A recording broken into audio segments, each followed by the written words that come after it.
दोस्तों permanent position के लिए सेंट्रल गवर्नमेंट में नोटिफिकेशन आउट हुआ है, जिसमें आपकी जो जॉब पोस्टिंग होगी दिल्ली में होगी और एग्जाम सेंटर भी आपका दिल्ली में होगा। और इस नोटिफिकेशन में 3 तरह की वैकेंसीज आई है। फर्स्ट जूनियर असिस्टेंट की पोस्ट है, सेकंड लेबोरेटरी असिस्टेंट की पोस्ट है, थर्ड लेबोरेटरी अटेंडेंट की वैकेंसी चाहिए।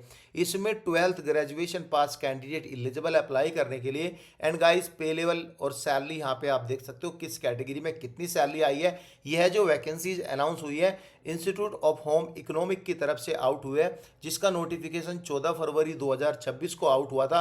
अब इस लाइन में क्लियरली यहाँ पे लिखा है non teaching position on permanent basis पर यह नोटिफिकेशन आउट हुआ है। एंड गाइज ये जो इंस्टीट्यूट है यूनिवर्सिटी ऑफ दिल्ली के अंडर में आती है। 21 दिन का टाइम मिलता है आपको अप्लाई करने के लिए। जो भी एडवर्टीजमेंट एम्प्लॉयमेंट न्यूज में आता है उसके अकॉर्डिंग 7 मार्च 2026 इस वैकेंसीज की लास्ट डेट रखी गई है। अब 1 बाय 1 करके हम सभी चीज़ों पर डिस्कस करेंगे।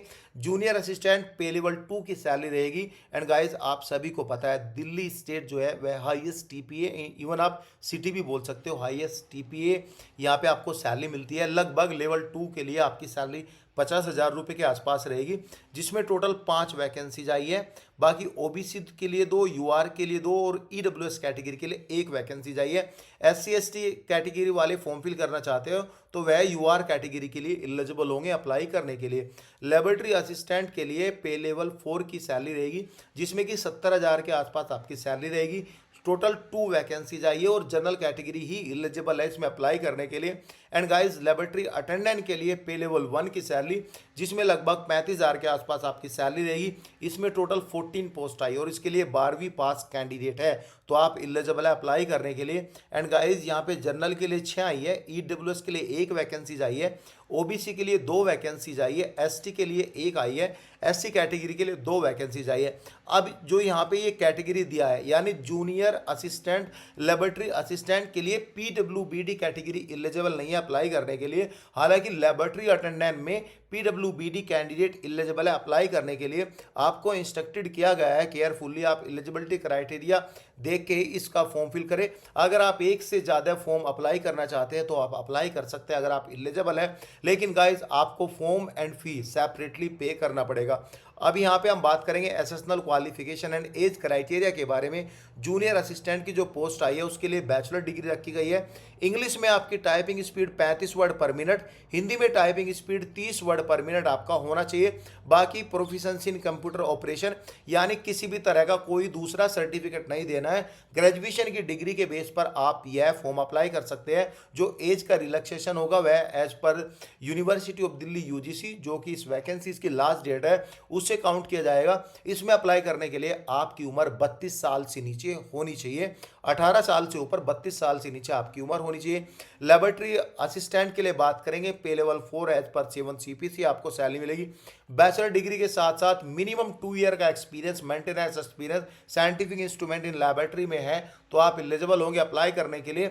जरूरी नहीं कि आपका एक्सपीरियंस गवर्नमेंट में हो, आप प्राइवेट का भी आपके पास एक्सपीरियंस है, लेकिन यहाँ पे कंडीशन ये है सेंट्रल गवर्नमेंट रूल 2017 या 19 बोलता है कि गाइज आपका जो जिस कंपनी में आप काम कर रहे हो, प्राइवेट हो चाहे कैसी भी हो, आप वह एक्सपीरियंस दिखा सकते हो, लेकिन मिनिमम उस कंपनी का टर्नओवर 200 करोड़ एनुअली होना चाहिए। इसमें भी एज का क्राइटेरिया 32 साल से नीचे होना चाहिए। लेबोरेटरी अटेंडेंट के लिए बात करेंगे जिसमें पे लेवल 1 की सैलरी मिलेगी। इसमें 2 तरह का क्वालिफिकेशन है। पहला क्वालिफिकेशन तो ये बोलता है कि आपने 12वीं साइंस से किया है तो आप एलिजिबल है अप्लाई करने के लिए। किसी भी तरह कोई सर्टिफिकेट नहीं देना आपको, जस्ट 12वीं साइंस से आपने किया है तो आप एलिजिबल हो जाएंगे इसमें अप्लाई करने के लिए। ठीक है।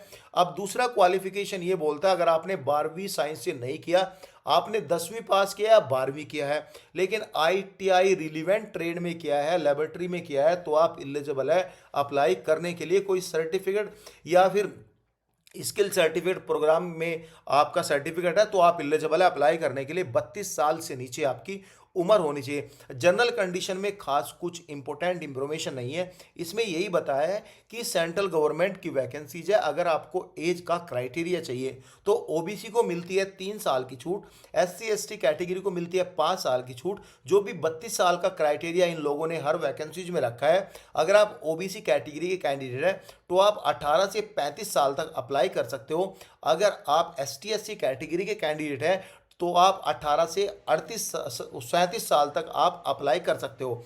अपर एज लिमिट ये सब यहाँ पे दिया है। स्किल टेस्ट, डॉक्यूमेंटेशन, पहले आपका रिटर्न एग्जाम होगा और तीनों ही वैकेंसीज स्किल टेस्ट से रिलेटेड है, यानी जो लेबोरेटरी से रिलेटेड है वहाँ पे आपको थोड़ा बहुत प्रैक्टिकल भी करवा के देखेंगे। भाई कुछ तो चाहिए इनको पता होना कि आपको पता नहीं है। बाकी जो यहाँ पे जूनियर असिस्टेंट टाइपिंग की पोस्ट है उसमें आपकी टाइपिंग करवा के देखेंगे, वो सब यहाँ पे दिया गया है। एंड गाइज यहाँ पे आपको जो है परसेंटेज का यहाँ पे कंसेशन दिया गया है। मिनिमम क्वालिफाइंग मार्क्स में पॉइंट मतलब कि 5% का कंसेशन आपको दिया जाएगा जब आप क्वालिफाइंग करोगे।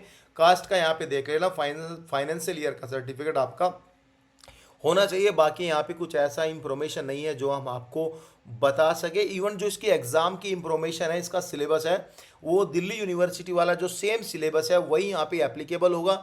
हमने ऑलरेडी वीडियो बना हुआ है, अगर नहीं बना, अगर आपको नहीं मिल रहा है पता है तो आप कमेंट कर देना, हम डेफिनेटली एक अलग से इसके ऊपर वीडियो बना देंगे।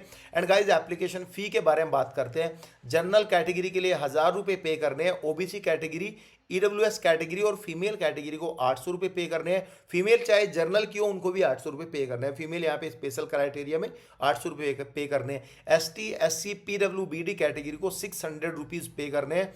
And guys application with incomplete information और विदाउट फी वो आपकी रिजेक्ट कर दी जाएगी। फी एक बार पे करने के बाद कहीं पर रिफंड नहीं होती है भाई। ये सब डिटेल है नोटिफिकेशन में, कुछ भी डाउट बनता है नोटिफिकेशन पढ़ने के बाद तो definitely you can comment guys, we will reply as soon as possible. So guys ये रही detail, thank you so much.